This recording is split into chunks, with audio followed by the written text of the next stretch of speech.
associations d'élus de collectivités pour discuter de solutions concrètes. Et cela fait suite, on le disait il y a un instant, à l'attentat terroriste commis au lycée Gambetta d'Arras vendredi dernier.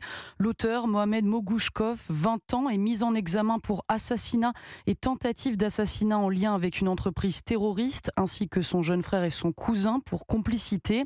Il faut le rappeler, ce terroriste s'est introduit dans le lycée en pleine journée. Louis Salé, quelles sont les pistes pour éviter que de tels drames se reproduisent ? Alors il y en a plusieurs, multiplier la vidéosurveillance, installer des portiques, créer des sas de sécurité devant les entrées, recruter plus d'agents ou de surveillants postés devant les accès.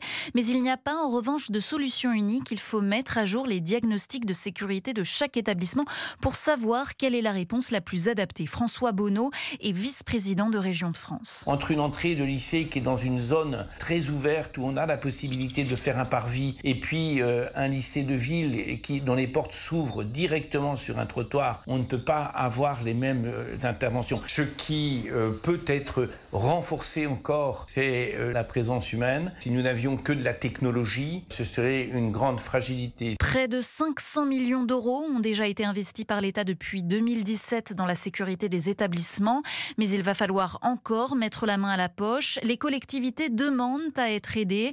Elles ont par exemple la charge des agents d'accueil, peu formés, souvent absents et non remplacés. Louis Salé pour Europe 1.